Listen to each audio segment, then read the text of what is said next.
Okay. Hey, Brian, how are you? I'm good, Sheila. How are you doing? I must say your hair's a little longer than the last time I saw you. Yeah, I definitely I haven't cut my hair yet since we've all been working from home. So it's Okay. probably the longest it's been since before joining the military in Okay. 2003. Well, let's start with that. Why are we having this conversation today? Can you tell me kind of what your journey was to this conversation? Yeah, absolutely. Well, I'm excited for today because we got connected about a year ago, or a little over a year ago, with American Corporate Partners, and you have signed up to be a mentor, and I was an individual looking for a little bit of mentorship in a field in the industry of business development that I had little to no experience with, and so. I came across American Corporate Partners from my boss who had gone through the program and loved it, still communicates with his mentor. And me being in the new business development and fundraising field, he thought it would be a great way for me to kind of gain connections within that industry as well as just gain some experience. And so we got connected. We spent a year together learning, both of us, about each other and about professional development. And it's been phenomenal. Well, it's been really my privilege and pleasure to be working with you. Can you maybe say a few words about what ACP is and what they do? Yeah, absolutely. So, American Corporate Partners is a nonprofit that helps post 9/11 veterans transition into the civilian life by matching them up with a Fortune 500 and other industry professional to help them in a specific field, whether it be fundraising, business development, maybe it's in finance. They can you can, as the mentee, you can choose your field and they find that right industry professional to link you up with. And so then you have 1 year free to work with them and just kind of pick their brains and work to grow professionally. Great. You were the third person I've worked with, Okay. third transitioning veteran. Now I'm working with a fourth, and I will say it brings a lot of joy. Can you maybe talk a little bit about your deployment, where you were stationed and what that looked like? Yeah. So I spent just under 9 years in the California Army National Guard. So I went to Cal Poly San Luis Obispo for college. It's my hometown, actually. And while I was there, I decided I wanted to join the ROTC program. So I finished my degree. And then upon completion of my degree, I commissioned as an officer in the California Army National Guard. In those 9-ish years, I was an aviator, so I flew Black Hawk helicopters, did 2 deployments to Iraq, and spent the last about 4 years as what we call full-time active guard. So my full-time job was in the guard doing management of aviation operations, and I was a company commander. So I was responsible for about 40 individuals as my last real job in the Army. And what was the catalyst? Why did you decide to join the military and get involved? So I was a senior in high school when September 11th happened, and it was very impactful on my life. I still wanted to go to school and college, so I started my freshman year at Cal Poly, knowing that maybe some public service piece was going to be an important part. And I met some individuals that were in the ROTC program there at Cal Poly, and they convinced me to join, and I fell in love with it. It was that service piece that really drew me to it. And so that was kind of really my main motivation to join. That's interesting because I really see that thread through what you're doing professionally now. Right? Yeah. The reason you're in business development is because you think that the work you do is so important. You wanted to bring it to more people. Can you talk a little bit about what you're doing now? Absolutely. And, service is a very important part. And so I currently work for Team Rubicon, which is a veteran-led disaster response organization with a volunteer base of about 129,000 volunteers nationwide. And, we focus on helping communities after disasters and humanitarian crisis, and both in kind of the whole circle of disaster response. So preparedness, immediate response, and then long-term recovery. And, I found them after transitioning out of the military.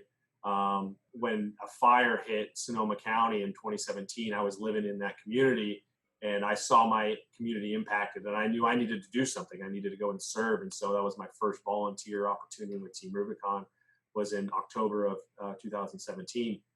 And then I was lucky enough a few months later to get picked up full time by them to spearhead a new program of theirs, which was rebuilding houses. So I moved down to Houston, Texas, and spent a year rebuilding houses there. And then from that, I really got involved in the storytelling piece and kind of just sharing the message of what Team Rubicon does.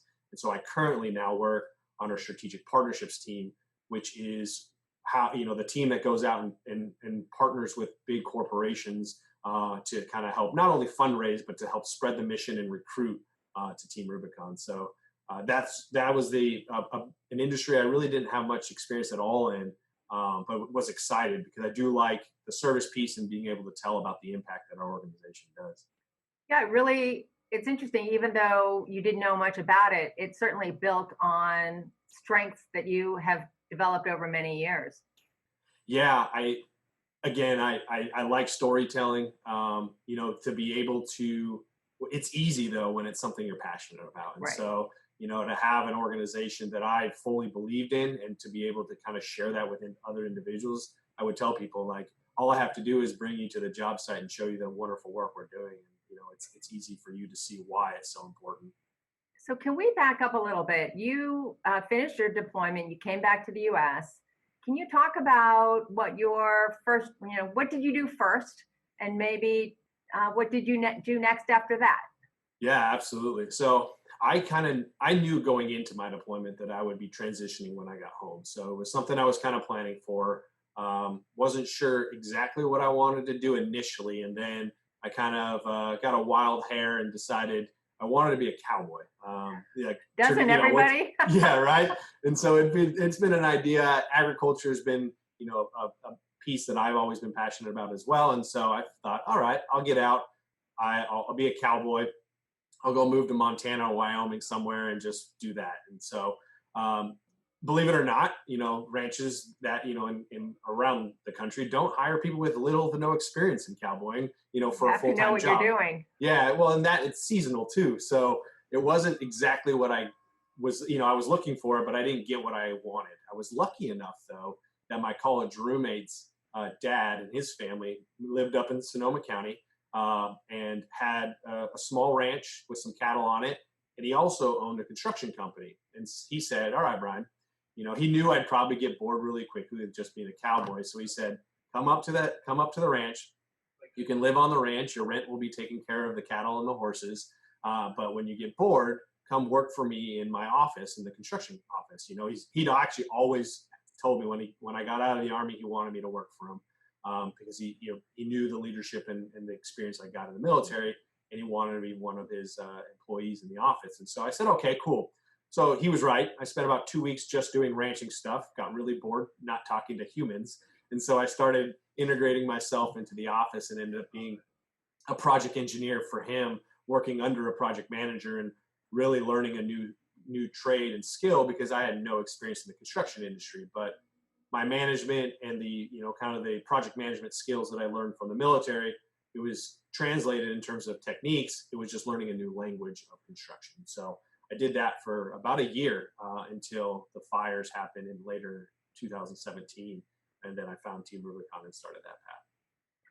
So that sounds like your roommate's dad sounds like a guy who has a tremendous respect for the military. Knew the kind of skills that you would develop when you were there, and then was willing to give you a chance. Sure, he knew you, but he also knew what you would bring to the table. Can you maybe talk a little bit about how civilians can do what we can do to support veterans?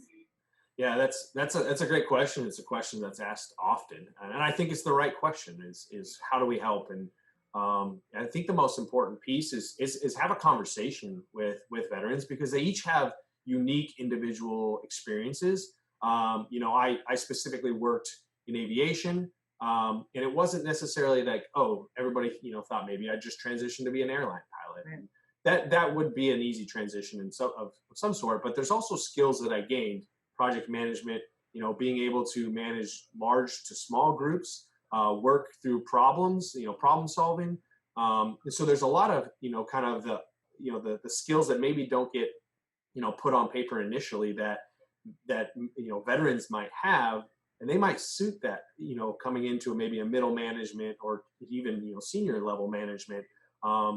that they could kind of fill the gaps in your industry or organization. So, but what it comes down to is having the conversation to learn about those experiences and seeing, all right, well, maybe I'm missing this piece, and this individual now fills that piece. And so, the conversation is probably the best thing to do, and just kind of, have that talk.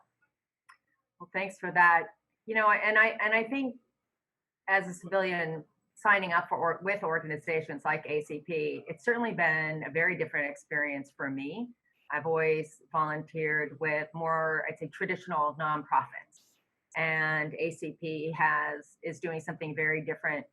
I have never served in the military, but I have a lot of respect and appreciation for all the military personnel we have. And I feel that this gives me an opportunity to give back in a way and sort of be that hand that can help in terms of the next step. It's incredible. Oh, sorry, I was going to say it's incredible. Like, from the bottom of my heart, I'm very thankful for individuals like yourself that are willing to kind of take that next step and role and help in our mentorship. I talk a lot within our organization. We are 3/4 of our volunteers are veterans, but it's not a requirement. And we talk a lot that, it's a good thing that we're not just veterans, because if we were just veterans, working in this space, that would do nothing to help us transition if we do not learn how to interact with individuals that never served in the military. So it's wonderful that programs like ACP can take you and I with completely different backgrounds and match us together to be able to share our strengths and build upon our weaknesses. And so it's phenomenal. And thank you for taking that extra step. Oh, you're welcome. I do laugh at that. You and I could not be more different. It's very true. On paper, we're definitely different people. Yeah, and absolutely. That's maybe the best part, right? Yeah. We're like, I would like to be a cowboy. I go to the rodeo every year, and I have a cowboy hat. That's awesome. Hey, your first little steps there, but exactly. It is. I think initially we joked about it in our first call, like, all right, like let's kind of see who each other are, because initially there was that look like, all right, we maybe come from different, but I think immediately we saw the passion that each other had with what we're doing and wanting to do. I wanted to learn more in this business development realm. I had some obviously mentors in my immediate boss and some of the individuals in my office, but I didn't really know how big this could go, right? And so I was excited after talking to you. You let me see that how kind of small this world is when you look at connections to people, using LinkedIn, using other resources to see, maybe finding the CEO of this company is only maybe 1 or 2 steps away, not the 50 steps that you might think it is. Right. And so that's pretty awesome to have learned over this last year. Well, it really speaks to people who could be so on paper, so different, live in different parts of the country, because you're down in Texas, and very different backgrounds, but actually we're so aligned in terms of value and passions on a lot of levels. And I think that's a learning experience for any of us, right? Agreed. We like to say, excuse me, our volunteers in our organization are called gray shirts, because the physical shirt that we wear is gray. It's got our logo across it. And we like to say, like, once you put that gray shirt on, you're a gray shirt, no matter what your background is, what your experience is, whether you're a veteran, whether you're a civilian, like, you're a gray shirt. And that's really, you have the passion to do service. And that's the most important thing. It doesn't matter what you are and what you did on paper. You could be a general in the Army, or come out as a specialist from the Marine Corps. It really doesn't matter. Right. You want to now serve. We're on the same team. Yeah, absolutely.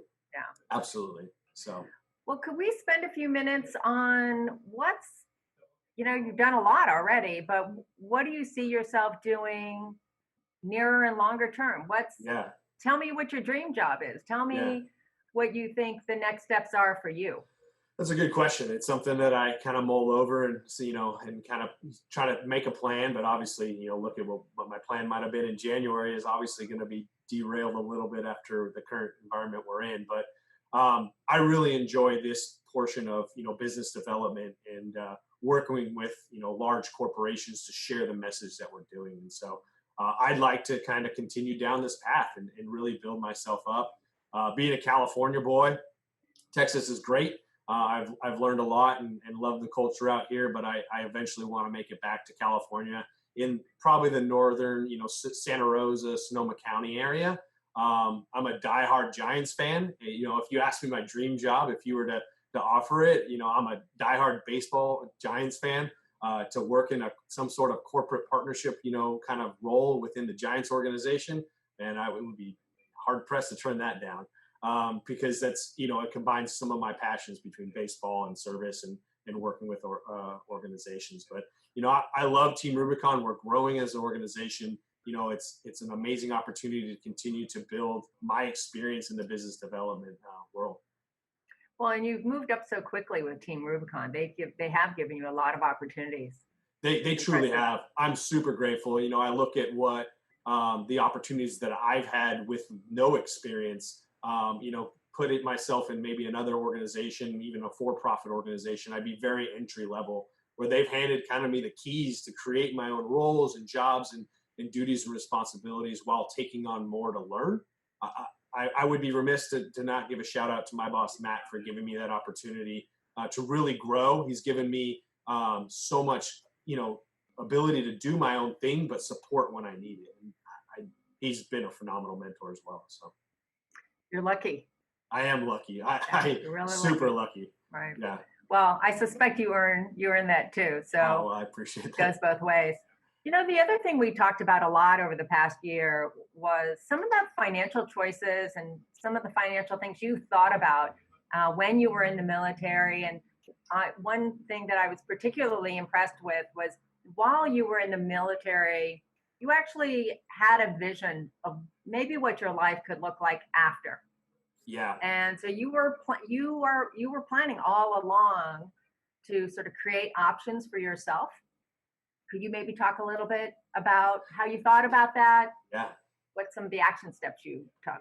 Absolutely. And so, I learned a lot early in my life, especially early in college. I screwed up a lot financially. I have a mother, phenomenal mother, who works in budgeting and analyst, type. She was an accountant, and she allowed me to screw up to enough to mess up some of my credit scores and stuff like that, but not completely fall on my face. But she wanted me to learn those hard budget and money issues. And so when I saw that I was going to transition after my deployment in 2016, actually even going into that deployment, I knew, all right, I'm going to potentially go into some uncertainty when I get out, because I'd had this steady paycheck from the military for a number of years, and that won't probably be the same. And so I started during that deployment saving a lot of money. I paid off my truck. I literally whittled down all my debt to only thing I had was my credit card that I would continuously pay off. So I came out of the military debt free, no car payments, no house payments, no other student loans or anything like that. And that allowed me to kind of go be a cowboy and work in these kind of uncertain circumstances, knowing that I had this reserve as a backup. And so it was important because my mom always told me, make sure you have a few months just in case, just have that just in case money. You never know what's going to happen. And it truly allowed me then to pivot into work in the nonprofit sector where, I'm not being paid like a Fortune 500 company, but it's the work that it's the reason why. But I might not have been able to do that if I didn't have the ability to have kind of a comfortable safety blanket of financial support on the backside. So it is something it took a long time to learn. I'm still learning and growing. It's learning to really budget out. So every month, taking a look at what did I really spend and where did that money go? And it kind of turned into a challenge to spend less every month in certain categories, knowing, okay, groceries was this last month. Can I really maybe whittle this down a little bit more next month? Or, I ate out, to restaurants maybe too much this last month. And so that's a little bit of the challenge thing that I enjoy about it. But it is an important thing to kind of stay on top of and project out, because you never know what's going to happen. Right. It's so smart how you've thought about it. It's interesting that you've had other people in your life who have influenced you and given you some good advice, who let you make some mistakes, but you recovered. Um, how's that make you feel? Like at this point in your life, I'm blessed. I'm blessed to have people. If I look back upon my life, I've had some phenomenal mentors and just support and family and friends along the way. I think what they instilled in me is just that perseverance and the ability to ask for help when needed, and also be humble. I'm not the best at what I do, and if you look at it, there's always going to be people better than you. But if you continue to kind of put one foot in front of the other and find the right path, you'll make it out, and you'll probably have some difficult times. I'm not without my difficult times by any means. Struggling to find a little bit of purpose after getting out of the military was one. I had a decent paying job, and was doing some good stuff, but was missing that service piece, and that was there were some tough times there, and you know but when it comes down to it, like you said, I'm just been blessed, and I really am appreciative for all the support that I've had. I wouldn't be here with a number of people, helping me along the way. well, what do you think? I mean, we're in such uncertain times right now, and there are a lot of people out there who are suffering, and I'm sure veterans among them. What do you think the civilian community needs to understand, needs to know? What more could we be doing for the veteran community? I think it's kind of similar to you asked about, what, knowing about a veteran when it comes to employment is the same as knowing about veterans within your community. And that's communication. It's getting to know and having conversations. And so maybe it's, linking up with, American Legion or a veteran of foreign wars, or maybe you have a neighbor or somebody you might know that has served. And it's just, again, asking the questions. And it's not, you don't have to dig in deep and make it uncomfortable, but just like, hey, I heard you were you served, maybe, I don't know a lot about it, or, hey, I work with ACP, and, I've worked with some, veterans. What are some tips that I might be able to pull into my conversations? And so kind of, almost giving them a challenge to kind of help you. And so Right. then there's a purpose, for that conversation, as opposed to just the typical grilling, like, well, how long were you in, what did you do? Did you go overseas? Did you see any crazy combat? Those are the questions we always get, and which is fine. But when you kind of have that deeper conversation about, really get down into what they're doing or what they have done, and then maybe how they can help you too. I think that Right. that adds that purpose to that conversation. So I think, again, connecting with your local community is so important, and veterans are a piece of that. I think that's super important. I love that perspective because I think you're right. Large parts of the country don't have a lot of interaction with military. Correct. Yeah. And I think unless you've had some exposure, you get a very stereotypical view, in the movies, watching TV. Military is a certain sort of thing. And what I have found is the diversity of thought. What the underlying thing always seems to be, you wouldn't do it unless you wanted to serve, Agreed. right? You leading with that. And then there's so many other things. But asking that, not just the first question, but maybe the second and third question, and not necessarily focused on what was the deployment like, but what led you there? What do you want to do next? It Yeah. sounds like that leads to a more meaningful conversation for both parties. I couldn't agree more, and you will find that both of you will leave that conversation feeling a lot more rewarded, I believe, and so that's incredible. And I would be remiss if I don't even do a plug for our own organization. Sign up to be a volunteer in Team Rubicon. I mean, we have civilians and veterans working side by side, helping communities recover. Like that, what better place to share some hardship after a disaster and helping communities sweat a little bit next to each other and learn a little bit with each other. Well, nothing builds teamwork like everyone in the same gray shirt, right? Absolutely. 100% agree with that. One of these days, I want to come out too. Maybe post Um, pandemic. yes, I'm stronger than absolutely. I look. Oh, I believe it. I believe it. And so, yes, I'd love to get you out there, and we can connect and get you out there, kind of helping communities. Well, Brian, thanks for having this conversation. ACP does great work. We get to work with people like you. It's been very meaningful experience for me. And I'd say my message to anyone who is watching this is that if they want more information, they can reach out to ACP. I lead business development at Private Ocean Wealth Management. You can always reach out to me at privateocean.com. And, I wish you the best. I hope we keep in touch for many years to come.